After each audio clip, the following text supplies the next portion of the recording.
आप सबको मेरा नमस्कार, आदाब, सत श्री अकाल। मैं देवेंद्र सिंह, रिटायर्ड डीओ हिसार। वैसे तो कोई मैं डिजास्टर मैनेजमेंट का एक्सपर्ट आदमी नहीं हूँ, लेकिन क्योंकि मैंने एमएससी एनवायरमेंटल इम्पैक्ट असेसमेंट कर रखा है और मैं और मेरी टीम जहाँ पर भी डिजास्टर होता है हम उसका फिजिकली रिस्पॉन्स देते हैं। अभी रिसेंटली 2 रिस्पॉन्सेज मुझे अच्छी तरह याद है जो हमने बहुत बढ़िया टीम के साथ काम किया। एक तो हमारा 1995 के हरियाणा की जो फ्लड्स आई थी उसमें हमने बहुत एक्टिवली इन्वॉल्व हुए थे, और दूसरा जो हम directly physically with material support जो हमने इंटरवेन किया वो 2013 का उत्तराखंड फ्लड्स का। और उसके बाद मैंने नेशनल ट्रेनिंग ली जानने के लिए कि भाई डिजास्टर को कैसे जिया जाए, कैसे समझा जाए, क्या उसमें किया जाए। और मैंने 2012 में जब ट्रेनिंग ली और 2013 में ही उत्तराखंड में फ्लड्स आई तो हम लोग वॉलंटियरली उत्तराखंड गए। वहाँ 10 दिन हम केदारनाथ के एरिया में रहे, वॉलंटियरली रहे, और हमने करीब 32 प्राइमरी स्कूलों को अडॉप्ट किया। हर बच्चे के पास गए और उसको जो सपोर्ट हम दे सकते थे वो हमने दिया। 20 जनवरी 2014 को हरियाणा सरकार ने हमें सम्मानित किया, मुझे और मेरी टीम को। हम तो एक उद्देश्य लेके चलते हैं कि हमारी कथनी और करनी में कोई फर्क ना रह जाए, सिर्फ ज्ञान किताबों तक ना रह जाए, उसको फील्ड में उतारा जाना चाहिए। ईयरफोन लगा लो, बाहर की आवाज नहीं आएगी। बाहर की सुभाष सौरभ स्वामी जी, राम राम। कथनी और करने में कोई फर्क ना रह जाए, इसीलिए हम व्यक्तिगत रूप से जाकर जहां डिजास्टर होता है वहां पर्टिकुलरली खुद पहुंचकर काम करते हैं।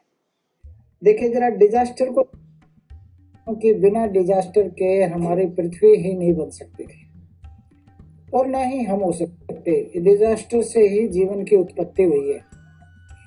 जो लोग ज्योग्राफी में ही पढ़ते हैं, साइंस में ही पढ़ते हैं, big bang theory. Big bang theory was the biggest disaster, और जो डिजास्टर हुआ बिग बैंग थ्योरी से, उसी से तो अर्थ बनी, उसी से तो जीवन शुरू हुआ। अगर डिजास्टर नहीं होता वो तो कुछ भी नहीं हो सकता। तो डिजास्टर का फायदा भी करता है और नुकसान भी करता है, इसमें कोई शक नहीं। अगर आप देखें डिजास्टर के विनाश होता है तो आप देखिए हमारी सिंधु घाटी की सभ्यता, जितने भी सेंटर थे वो खत्म हो गई। वो कोई फ्लड्स हुई, 2 ही रीजन हिस्टोरिकली अप्रूव्ड हैं, एक तो बहुत ज्यादा फ्लड्स आई और सब के सब खत्म हो गई, या वायरस से मर गए सब लोग, जैसे आज कोरोना वायरस है। इसलिए अब सिंधु घाटी की सभ्यता में से डेड बॉडीज को निकालकर उनके ऊपर एक्सपेरिमेंट किए जा रहे हैं कि क्या ये वायरस से तो नहीं मरी। तो वायरस बहुत पुराना है, हमेशा से पहले से ही है, इंसान से भी पहले का है और रहेगा। तो डिजास्टर से हमें घबराने की जरूरत नहीं है, नथिंग टू वरी, कोई चिंता की बात नहीं है। लेकिन डिजास्टर को मैनेज करना है, अगर मैनेज नहीं किया तो चिंता की बात है। इसलिए हमने कानून बनाया, disaster national disaster management act 2005, कि डिजास्टर तो होंगे, होके रहेंगे, उसको मैनेज करना है। इसलिए एक्ट का नाम भी डिजास्टर मैनेजमेंट एक्ट। आज वो भारत सरकार ने लगाया हुआ है, हमारे इंडिया में फुली ऑपरेशनल है। और आपको मैं बता दूं, जब डिजास्टर मैनेजमेंट एक्ट लग जाता है तो वो सारे एक्ट्स को सुपर इम्पोज कर देता है, यानी वो सबसे टॉप पे होता है, बाकी एक्ट उसको कोई पास नहीं कर सकता। और इस डिजास्टर मैनेजमेंट एक्ट में वैसे देखा जाए तो बहुत बड़ी बड़ी बातें लिखी हुई हैं, पूरी रोल एंड रिस्पॉन्सिबिलिटीज डिफाइंड है। बहुत मुश्किल से ये एक्ट बनाया, बड़ी मेहनत से बनाया, पूरी एक इंस्टीट्यूशनल स्ट्रक्चर खड़ी करी, और ये बहुत बड़ा काम हुआ था नेशनल डिजास्टर मैनेजमेंट एक्ट बनना। इसमें बेसिकली हम 3 काम करते हैं। एक नेशनल प्लान डिजास्टर का तैयार करते हैं, एक स्टेट प्लान तैयार करते हैं, और एक डिस्ट्रिक्ट लेवल का प्लान तैयार करते हैं। हर डिस्ट्रिक्ट का अलग अलग क्योंकि अलग अलग डिस्ट्रिक्ट में अलग अलग समस्या है, अलग अलग स्टेट में अलग अलग डिजास्टर। उड़ीसा में कुछ और है, JNK में कुछ और है, और नीचे तमिलनाडु में कुछ और है, केरला में कुछ और है। इसलिए स्टेट और डिस्ट्रिक्ट के प्लान अलग अलग बनने चाहिए, और ये बहुत जगह बने भी हुए हैं। इवन हिसार का भी डिजास्टर मैनेजमेंट हिपा गुड़गांव की तरफ से बना हुआ है, और बहुत लोगों को उसकी जानकारी भी है। उससे पहले जब ये हमारा एक्ट नहीं बना था, तो जैसे 1977 में साइक्लोन आ गया आंध्र प्रदेश में, 2004 में सुनामी आ गई, सुनामी में 2.5 लाख आदमी दुनिया में मर गए, अकाउंटेबिलिटी फिक्स नहीं हो पाई, कौन जिम्मेदार है। 1977 के फ्लड्स में पता नहीं, शायद आंध्र प्रदेश में शायद 10,000 लोग मरे थे, और 2004 की सुनामी में नागापट्टनम डिस्ट्रिक्ट है तमिलनाडु में, अकेले वहां शायद 10,000 लोग मरे थे, and nobody was held accountable for. तब जाके ये सारी चीजें समझी गई, देखी गई और बनाई गई। उसके बाद हमारी रोल एंड रिस्पॉन्सिबिलिटीज डिफाइन हो गई। तो ये एक बहुत बढ़िया काम हुआ है। अब हम चलते हैं कि भाई नेशनल डिजास्टर में क्या हमें समझना चाहिए, बेसिकली इसको कैसे समझा जाए। क्योंकि मैंने इस एक्ट को भी पढ़ा है, मैं इसमें MSc एनवायरमेंटल साइंस में भी पढ़ा है हमने, और फिजिकली जब हम उत्तराखंड गए हमने उस एक्ट को कैसे लागू किया समझ के, वो हमारे बहुत काम आया प्रैक्टिकली। तो 3 टाइप के डिजास्टर मेनली होते हैं। एक नेचुरल डिजास्टर, प्राकृतिक आपदा है, मैन मेड भी हो सकते हैं, और कुछ बीच के भी हो सकते हैं कि मैन मेड है या नेचुरल है।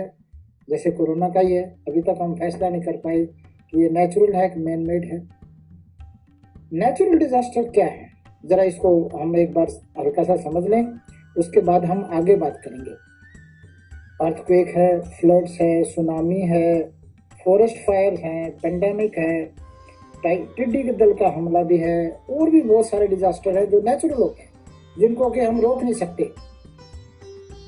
बिल्कुल हम नेचुरल डिजास्टर पे हमारा कंट्रोल नहीं रहता। मैन मेड भी हो जाते हैं, केमिकल डिजास्टर हुआ था भोपाल में, भोपाल गैस ट्रेजेडी, और अभी विशाखापट्टनम में कल परसों हुआ गैस लीकेज, तो मैन मेड भी हो जाते हैं। प्लेग आ गई है, सूरत में प्लेग आई थी बहुत साल पहले, वो मैन मेड ही था, रेट्स के कारण आ गई थी, सैनिटेशन प्रॉपर नहीं था। लेकिन इस डिजास्टर्स में से कुछ डिजास्टर हमें केस स्टडीज के पढ़ने चाहिए, क्योंकि वो ज़्यादा प्रभावित करते हैं हमको। जैसे कि फ्लड्स हर साल आई, अलग अलग इलाकों में आती है, इतना नुकसान कर जाती है, तो उसको समझना जरूरी है। जैसे आज हम सोच रहे हैं कि कोरोना को कैसे समझा जाए, तो फ्लड्स को सबसे ज़्यादा समझना जरूरी इसलिए है कि फ्लड्स बहुत आती है। अब फ्लड्स को अगर आप देखें तो इंडस वैली सिविलाइजेशन के जितने भी सेंटर थे वो फ्लड्स के कारण पड़े, क्योंकि वो इंडस रिवर के किनारे पे बसे हुए थे या किसी रिवर सिस्टम पे के नजदीक थे। और अगर आप देखें तो जितना इंडो गैग्नेटिक प्लेन है भारत में, चाहे वो JNK से लेकर आसाम तक चले जाइए, सारा का सारा इंडो गैग्नेटिक प्लेट एक फ्लड प्लेन है। हिमालयन रिवर्स ने इसको प्लेन किया है। इसका मतलब हजारों सालों से यहाँ पानी बहता रहा, जो चीज हजारों सालों से रही वो फिर आ सकती है। तो हमें एकमात्र ये समझना पड़ेगा कि फ्लड्स को कैसे मैनेज किया जाए। हरियाणा की फ्लड्स 1995 की हुई, 2013 में उत्तराखंड में हुई, और 2019 में केरला डूब गया। और केरला में it was natural as well man made, वो दोनों के दोनों। हम थोड़ा सा हरियाणा को डिस्कस करें, हमारा स्टेट है, आपका हमारा चैनल भी देश हरियाणा है, तो इसको पहले समझें। मुझे अच्छी तरह याद है 3, 4 और 5 सितंबर 1995 को 3 दिन हरियाणा में लगातार बारिश हुई, और वो बारिश रुकी ही नहीं, कंटिन्यूस। जब लगातार बारिश हुई तो नेचुरली क्या था कि हमारे डैम फुल हो गए, हमारी रिवर्स फुल हो गई, हमने ओवरफ्लो करने लग गए। गांव के लोगों ने जो नहर ओवरफ्लो करके उनके गांव की तरफ आ रही थी, वो राइट साइड लेफ्ट साइड से जहां उनको सेफ प्लेस था वहां से काट दी।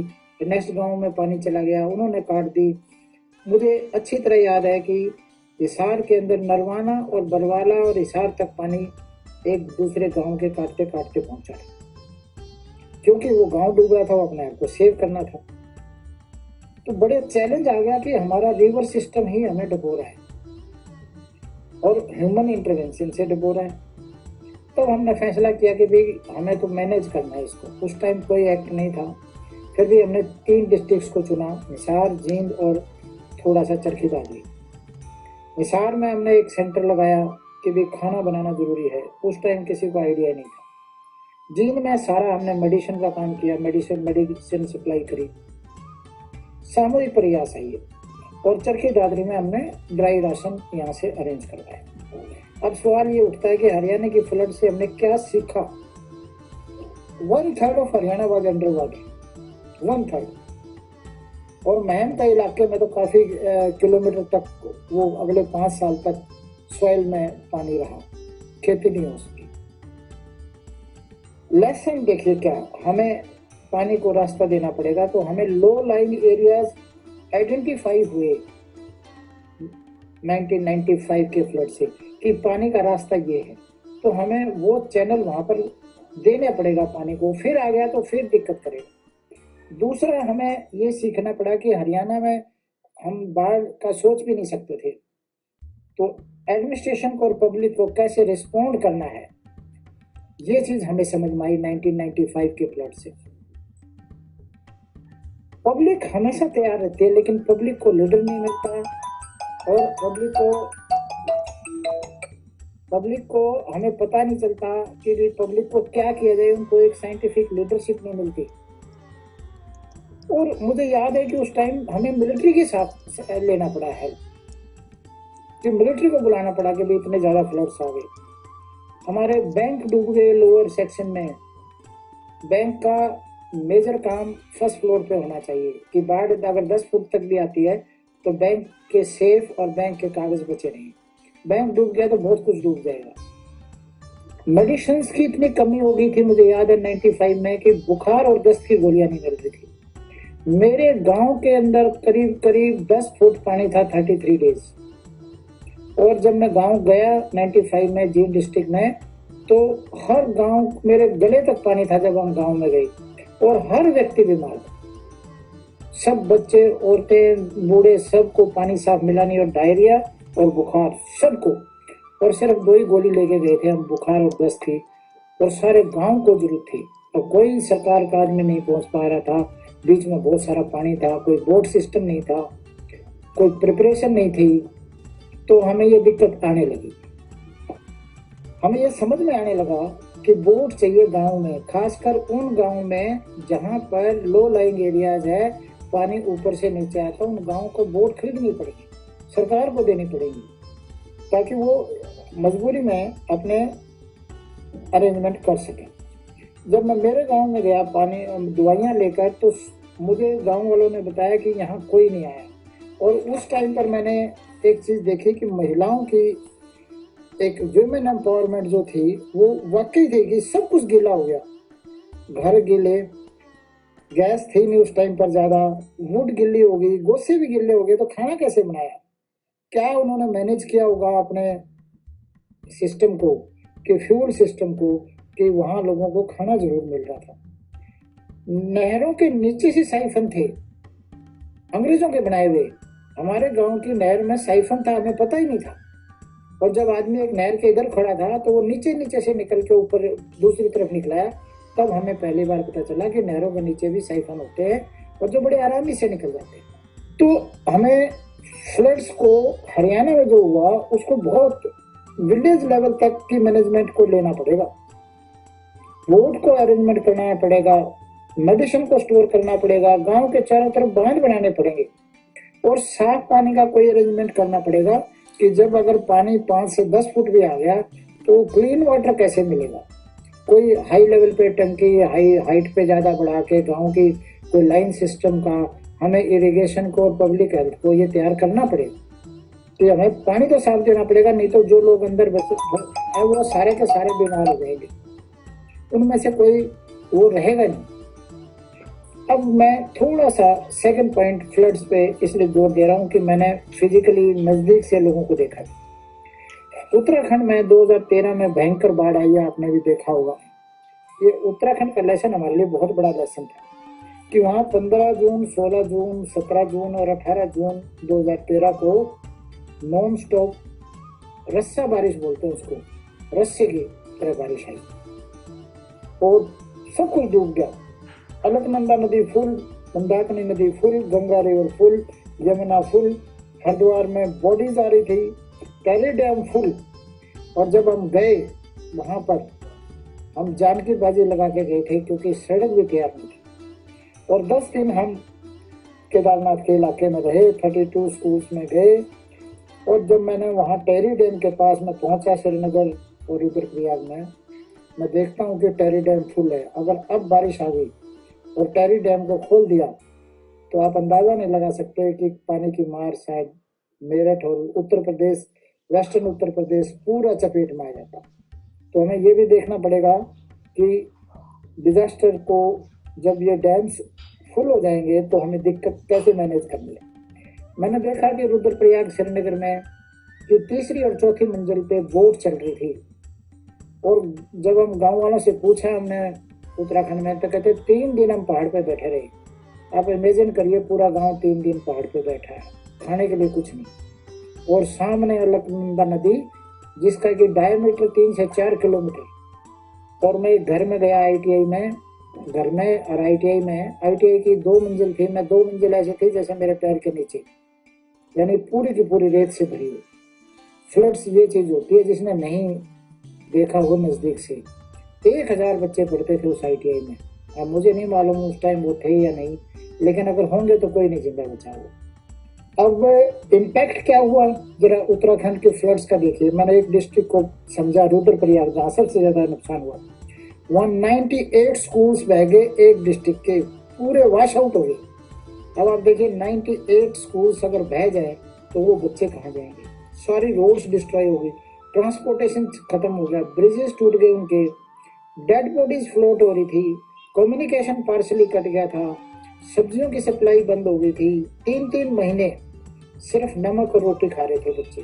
और वहाँ पर जब हम पहुंचे कहते यहाँ 3 महीने से 2 महीने से नमक और रोटी है। होटल सारे खाली हो गए।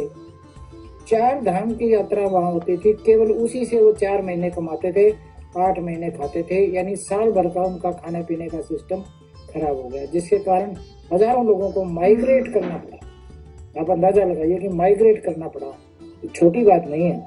और दूसरी बात जो मुझे पता चली, वहाँ पहाड़ों में खच्चर पे ज्यादा सामान होता है। 5000 खच्चर की भी डेथ हुई।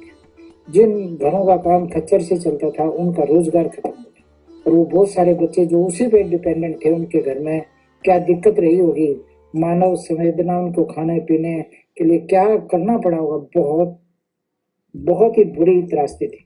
और जब 10 दिन हम वापस आए, फिर बारिश वहाँ दोबारा शुरू हुई। अगर बीच में बारिश हो जाती तो शायद हम भी, मुश्किल था बचना। लेकिन नजदीक से जाकर देखा रास्ते को, तो आज भी संवेदनाएं उनके लिए है और आज भी हम उन लोगों से जुड़े हुए हैं। अभी भी उनके पास जो जरूरत होती है सामान भेजते रहते हैं। अब रेमेडी क्या है, ये तो हमारा इफेक्ट हुआ, इलाज क्या है। देखो बिजली चली जाएगी तो हमें सोलर पावर पे अरेंजमेंट करना पड़ेगा, हमें दूर दराज के गाँव में, क्योंकि सोलर बैटरी ही मोबाइल को भी चार्ज कर देगी, कम्युनिकेशन भी कर देगी, घरों में लाइट भी पहुंचा देगी। तो सोलर का अरेंजमेंट ज्यादा से ज्यादा करना है। और जब मैंने आम लोगों से वहां बात की कि भी इतनी बड़ी फ्लड्स आई, कहते आज तक 100 साल में इतनी नहीं आई। और ज्यादातर लोग ये कहते थे ये देवी का प्रकोप है। भारत में रिलीजियस एंगल बहुत स्ट्रॉन्ग है, बजाय कि हम ये अंडरस्टैंड करें कि भाई ये कैसा वेदर पैटर्न था, क्या हम सैटेलाइट से इसको पहले पता लगा सकते थे। और कहते हैं कि नासा ने 15 जून को फोटोग्राफी करके भेजा था कि आपके यहाँ बहुत सीरियस प्रॉब्लम होने वाली है, but it was too late, क्योंकि 15 को तो फिर बारिश शुरू होगी, वो रुकी नहीं। और जब रुकी तो जब तक तबाही का मंजर था। एक NGO ने वहाँ बहुत बढ़िया काम किया कि खिचड़ी को पैक करके लोहे के डिब्बों में और एयर ड्रॉप करवाया दूर दराज के इलाकों में। देखिए क्या खिचड़ी का प्रिजर्वेशन डाल के 3 महीने 2 महीने तक वो खिचड़ी बचती थी। उन्होंने छोटे छोटे पैकेट बना के पूरे एरिया में स्प्रेड करे। एक हेलीकॉप्टर पता नहीं कितने गांव को कवर कर गया। तो ये हमें देखना पड़ेगा कि खिचड़ी एक छोटी सी चीज है लेकिन कितने लोगों को बचा गया। और वहां मैं एक स्कूल की बहुत तारीफ करना चाहूंगा गुप्त काशी एक जगह है, वहाँ senior secondary government senior secondary school था। वहाँ के प्रिंसिपल ने पूरे शहर को 9,000 लोगों को 3 दिन मिड डे मील से खाना खिलाया। पूरी 9-10 हजार लोगों के लिए खाना सारे टीचर्स ने बनाया। इट वॉज एन एग्जाम्पल कि भी पूरे शहर को स्कूल का मिड डे मील का राशन से पेट भर गया। और बाद में सप्लाईज जैसी भी आई वैसी रही, लेकिन बच्चे बहुत परेशान थे। सोलर लालटेन अगर हम ऐसे इलाकों में रखें या घरों में रखें तो सोलर लालटेन बहुत काम आने वाली चीज, और वो भी जिसमें मोबाइल चार्जेस का कनेक्शन हो उसके, क्योंकि बिजली चलेगी तो आपके पास कम्युनिकेशन चला जाएगा, कम्युनिकेशन चलाएगा तो आप किसी को अपनी बात भी नहीं कह पाएंगे। तो ये बहुत जरूरी था।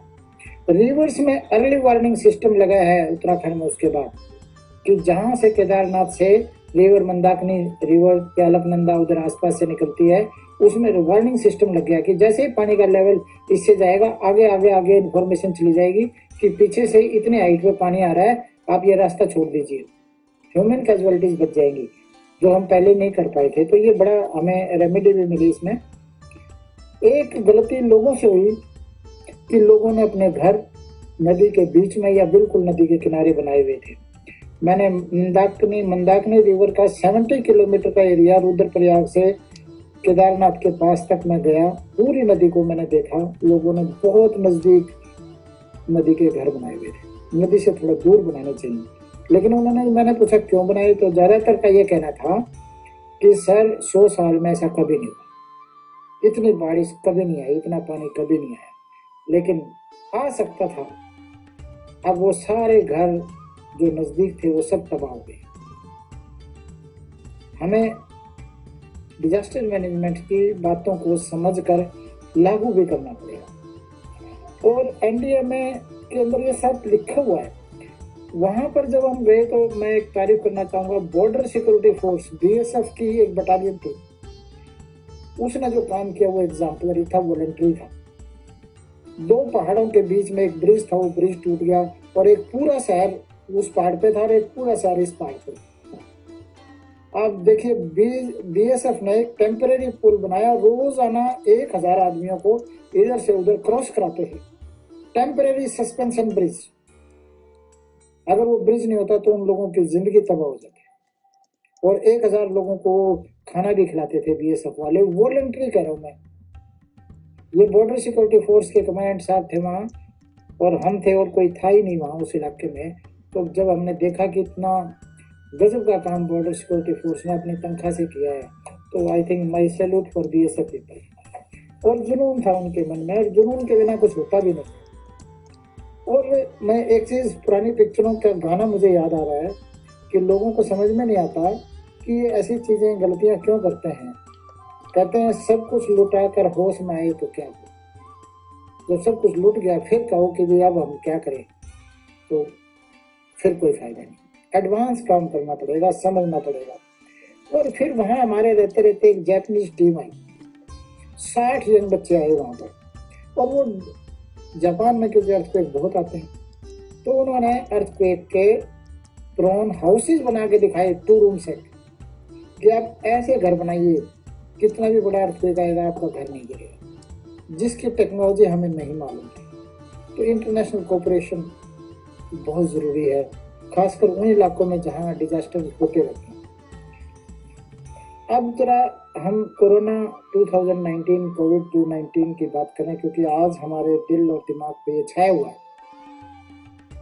वायरस के बिना तो कुछ भी नहीं है, हमारी लाइफ ही पॉसिबल नहीं है। आपने देखा हुआ 3 इडियट पिक्चर, उसमें जो इंजीनियरिंग कॉलेज का डायरेक्टर था उसका नाम भी वायरस था। डायरेक्टर को वायरस कह रहे थे बच्चे, क्योंकि virus is most important person in that college. तो वायरस के बिना तो कुछ है ही नहीं जी, हमारी लाइफ भी नहीं चलेगी। और WBC को हमें स्ट्रॉन्ग करना पड़ेगा, इम्यूनिटी। एक ही आदमी मर जाता है, दूसरा उसी का घर का बच जाता है, क्योंकि उसकी इम्यूनिटी स्ट्रॉन्ग थी। तो हमें इम्यूनिटी पे, डाइट पे इम्यूनिटी को कैसे इंक्रीज किया जाए ये बात समझना पड़ेगा, क्योंकि ये वायरस नया है।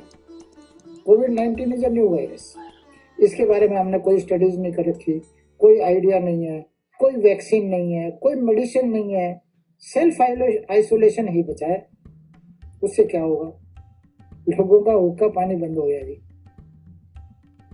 लेकिन क्या इसी से सब कुछ हो जाएगा? ग्लोबल वर्ल्ड का आइडिया तहस नहस हो गया है। ग्लोबल वर्ल्ड को आज कोई एक्सेप्ट करने वाला नहीं है इस आइडिया को।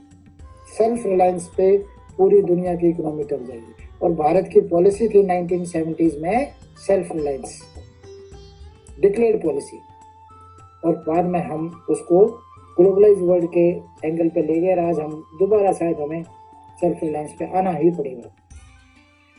और अब तो रह क्या गया, फेसबुक, ट्विटर, व्हाट्सएप, जूम। ऐसा लगता है कि हम दूसरे ग्रह के प्राणी से बात कर सकते, मिल तो सकते ही नहीं। लेकिन समाधान क्या है कोरोना का? जब हमें कुछ मालूम नहीं, स्टडीज नहीं, आइडिया नहीं, वैक्सीन नहीं, मेडिसिन नहीं, कुछ भी आइडिया नहीं, तो फिर क्या समाधान है? बड़ा कंफ्यूजिंग है लोगों के लिए भी और सरकार के लिए भी, और साइंटिफिक कम्युनिटी के लिए भी बड़ा कंफ्यूजन है। लेकिन फ्यूचर में हमारी जनरेशन को बचाने के लिए हमें क्या करना पड़ेगा, वो हमें जरा समझिए इसको। हमें साइंस एंड टेक्नोलॉजी का बजट बढ़ाना पड़ेगा, हमें रिसर्च एंड डेवलपमेंट पे ज़्यादा काम करना पड़ेगा। लोगों को आप सिर्फ फिजिकली नहीं बचा सकते, आप वायरस से भी बचाना पड़ेगा। आपको कम्युनिकेबल डिजीजेस को पूरा अंडरस्टैंड करना पड़ेगा। नैनो टेक्नोलॉजी जो फ्यूचर की टेक्नोलॉजी है उसको समझना पड़ेगा। WHO जैसी संस्थाएं, उनको स्ट्रेंथन करना पड़ेगा। WHO को WHO ही बता सकता है कि हमें क्या कहाँ पर इंटरनेशनली वही जुड़ा हुआ है सबसे। WHO को बहुत पावरफुल बनाना पड़ेगा। वैक्सीन ओनली रेमेडी है वो हमारे पास। जब तक वैक्सीन नहीं बनता हमारे पास कोई साधन नहीं। फिर तो हम यही कह सकते हैं, अब तुम्हारे हवाले वतन साथियों, हमारे हाथ में तो कुछ है ही नहीं। डॉक्टर्स बहुत कमी है, हमें समाधान डॉक्टर्स, ज्यादा मेडिकल कॉलेज बनाने पड़ेंगे, ज्यादा डॉक्टर निकालने पड़ेंगे, और खासकर ध्यान ये रखना पड़ेगा कि वो मेरिट पे सिलेक्ट हो, उसमें किसी भी तरीके से मेरिट कॉम्प्रोमाइज नहीं होनी चाहिए। नहीं, अगर मेरिट कॉम्प्रोमाइज कर दी तो डॉक्टर हमारे एफिशिएंट नहीं पाएंगे, इंटेलिजेंट नहीं होंगे, वो नहीं बचा पाएंगे फिर। तो हमें मेरिट का भी ध्यान रखना पड़ेगा, और डॉक्टर्स ज्यादा तादाद में बनाने पड़ेंगे, क्योंकि डॉक्टर्स बेस लाइन है हमारी। अब हमें जरूरत पड़ रही है मेडिकल स्टाफ। हम हेल्थ पे बहुत कम पैसा खर्च करते हैं, शायद जो मेरी जानकारी है GDP का 1.2%, बहुत कम। We have to take it to 5%।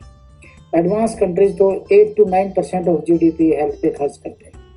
National health system है इंग्लैंड के अंदर, जिसके कारण वो बच गए। उसमें बजट भी था, उसमें सब कुछ एक सिस्टम है, वो system create national health system से क्रिएट हो गया। सेल्फ आइसोलेशन, सोशल डिस्टेंसिंग ठीक है, लेकिन भारत जैसे देश में बहुत इसका पालन कराना बहुत ही मुश्किल है। लेकिन मैं इसमें एक बात कहना चाहूंगा, कोरोना के अंदर साइंटिफिक बेस तो चलो साइंटिस्ट को मालूम होगा, लेकिन साउथ कोरिया ने जो काम किया वो कमेंडेबल है। एक दिन भी लॉकडाउन नहीं किया उन्होंने, सारी दुनिया लॉकडाउन कर रही है। लॉकडाउन के बजाय मैसिव टेस्टिंग की उन्होंने, और उसका नतीजा क्या हुआ कि वो जहां जहां पर जो पॉजिटिव मिलते गए उनको अलग निकालते चले गए, और जब तक सोसाइटी में जाता रहा तब दिक्कत आती रही। साउथ कोरिया ने जो कमाल किया, और साउथ कोरिया के अंदर इलेक्शन हुए कोरोना के टाइम, और हाईएस्ट परसेंटेज टर्न आउट हुआ। देखिए जरा, उनके जितने भी इलेक्शन हुए सबसे ज्यादा टर्न आउट हुआ, कोई लॉकडाउन नहीं हुआ। Testing is the only way out. South Korea ने जनसंख्या चाहे जरूर कम है, लेकिन आप देखिए उनका मतलब प्लानिंग देखिए, एग्जीक्यूशन देखिए, कि उनको लॉकडाउन की शायद इतनी ज्यादा कमी नहीं, औरों ने भी नहीं पड़ी, लेकिन साउथ कोरिया का एग्जाम्पल पूरे वर्ल्ड को दिया जा रहा है।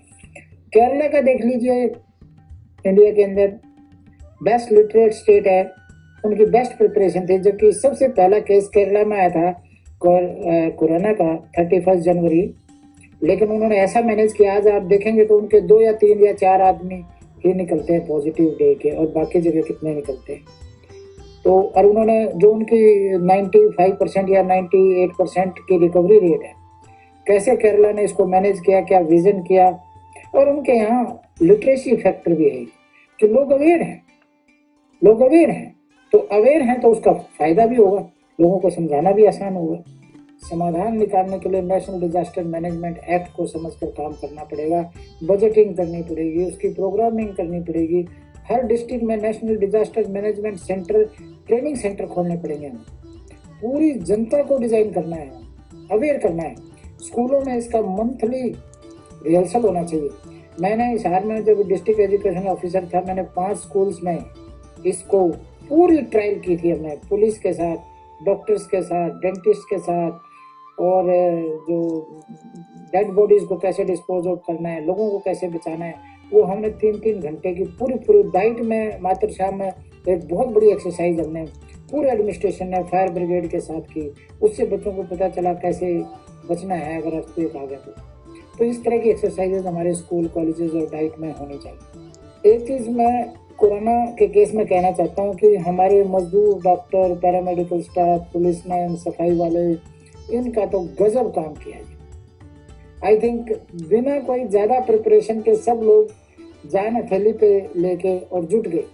तो my salute to all this categories. Corona एक टोटली अनसीन, अनइमेजिनेबल इवेंट एकदम आ गया, तो हमें इमेजिनेशन करना पड़ेगा कि भी पेंडेमिक आ गई, इस तरह की कोई चीज आ जाती है तो हमें इमेजिन करना पड़ेगा और इमेजिन से प्लान बनाने पड़ेंगे। Imagination is more important than anything else. Einstein एक बात कहा करते थे कि बच्चों को स्कूलों में इमेजिन करना सिखाइए।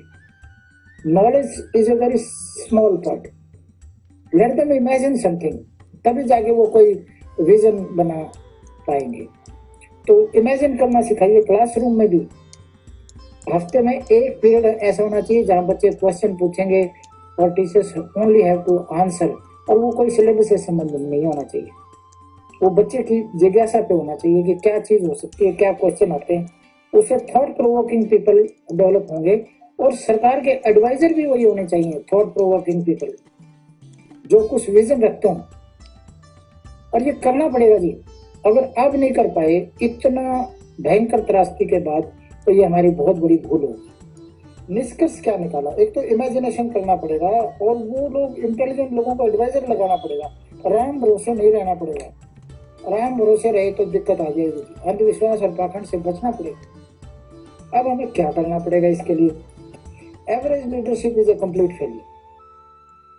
नेशनल गवर्नेंस में जो एडवाइजर लोग हैं वो हाईली प्रोफेशनल लोग होने चाहिए, कि एक्सपर्ट लोग डिसीजन मेकिंग प्रोसेस में जिस दिन ज्यादा से ज्यादा आएंगे, उस दिन हमारे को इस टाइप की चीजों से लड़ने की क्षमता भी बढ़ेगी और इंफ्रास्ट्रक्चर भी हम बड़े आसानी से डेवलप करें। तो कोरोना का तो अभी हमें वैक्सीन का इंतजार करना पड़ेगा, मेडिसिन अभी है नहीं, सैनिटेशन, आइसोलेशन, सोशल डिस्टेंसिंग जो सरकार कह रही है, सरकार को मानना पड़ेगा हमें। लेकिन हम बिजनेस भी क्लोज नहीं कर सकते।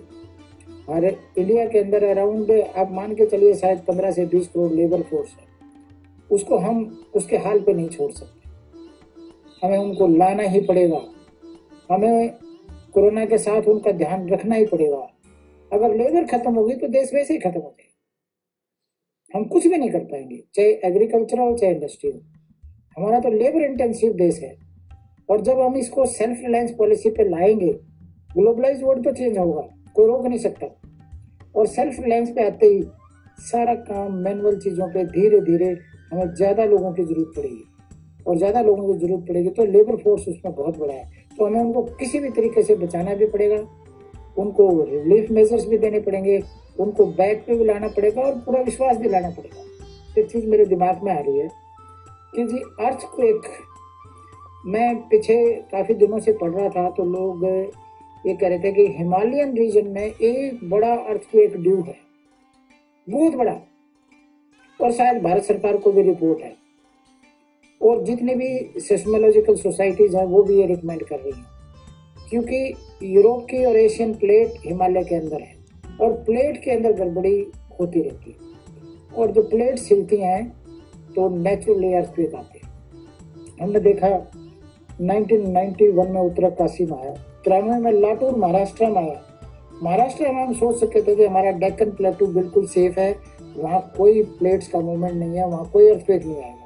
लेकिन 1993 में जो लातूर महाराष्ट्र में अर्थक्वेक आया, उसने हमारी सारी थ्योरी गिरवा दी। नहीं, this part is not strong enough. और हिमालय तो यंग माउंटेन है, दुनिया में सबसे यंग माउंटेन हिमालय है, और वहां पर एक्टिविटी जारी है, तो हिमालय का अर्थक्वेक हमें बहुत नुकसान पहुंचा सकता है।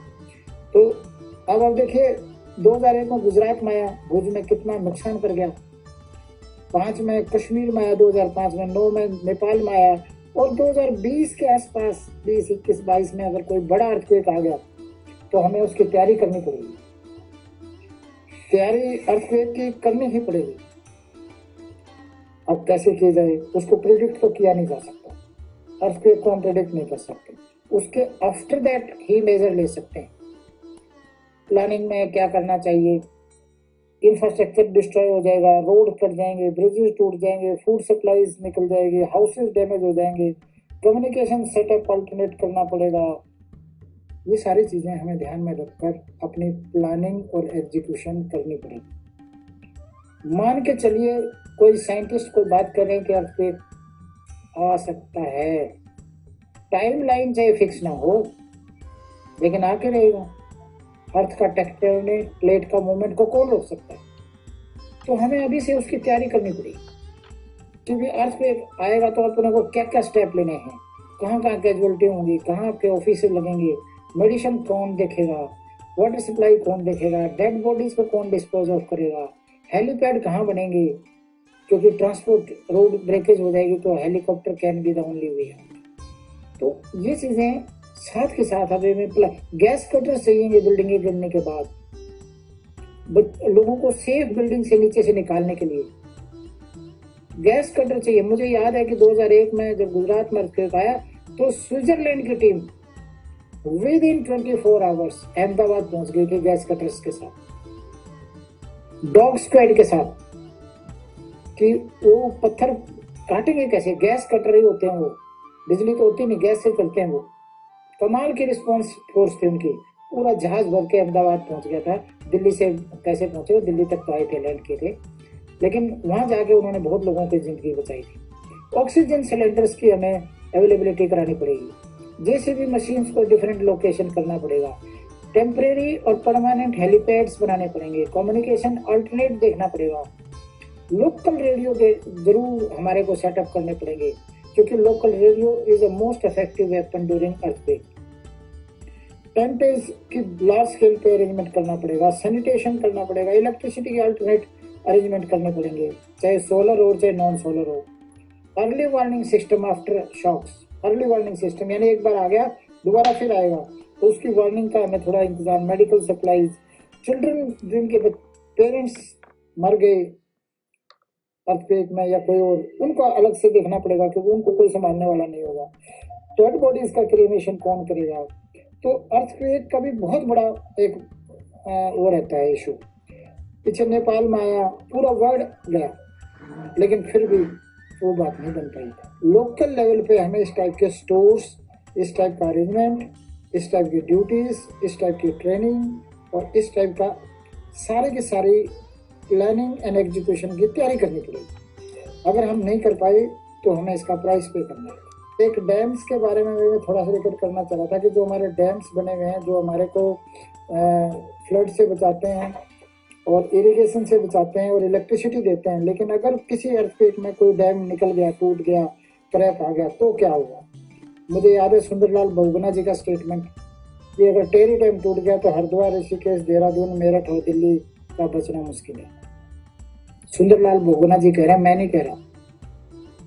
और भाखड़ा में कुछ दिक्कत आ गई तो पंजाब, हरियाणा और पाकिस्तान का पंजाब और हिमाचल प्रदेश को दिक्कत, ये मान के चलें कि कुछ नहीं होगा और स्वयं आनंदित महसूस करें तो अलग बात है। अदरवाइज ये हमें देखना पड़ेगा कि हमारे डैम सुरक्षित रहे, क्योंकि डैम्स, उत्तराखंड की डैम बाढ़ जो आई थी वो सारे डैम रुद्रप्रयाग डिस्ट्रिक्ट के टूट गए थे और डैम्स के कारण बहुत बड़ा नुकसान होता है। तो डैम्स हमारे को लाइफ भी देते हैं और जिंदगी और मौत का फैसला भी कर देंगे। 1987 में देखिए हमें भाखड़ा डैम खोलना पड़ गया था ओवरफ्लो के कारण। शायद पंजाब का फरीदकोट डिस्ट्रिक्ट और बहुत सारे एरिया में बहुत ज़्यादा पानी आ गया था रात को। मैं अंत में इतना ही कहना चाहूँगा कि हमें बहुत ही इंटेलिजेंट लीडरशिप और साइंस एंड टेक्नोलॉजी पे ध्यान देना पड़ेगा, साइंटिफिक एजुकेशन पे देना पड़ेगा और फिलोसफर हमारे रूलिंग क्लास होनी चाहिए फ्यूचर में। वो सारी चीज़ों को प्लान करेंगे और फिर मिनिमम डैमेज होगा। डिजास्टर तो होके रहेगा, कोई रोक नहीं सकता, मैनेजमेंट बेटर हो जाएगा। तो मैं सबका धन्यवाद करूंगा और स्पेशल डाइट के परमानंद शास्त्री जी का, क्योंकि ये उन्हीं के सौजन्य से हो पाया। देश हरियाणा ने एक बहुत अच्छा अवसर दिया है सबको, बहुत बढ़िया काम देश हरियाणा की तरफ से हुआ है और मुझे इस पे मौका मिला, ये मेरी खुशकिस्मत है। और मैं चाहूँगा कि इसको लागू रखें, चलाएं, हर हाल में खुश रहें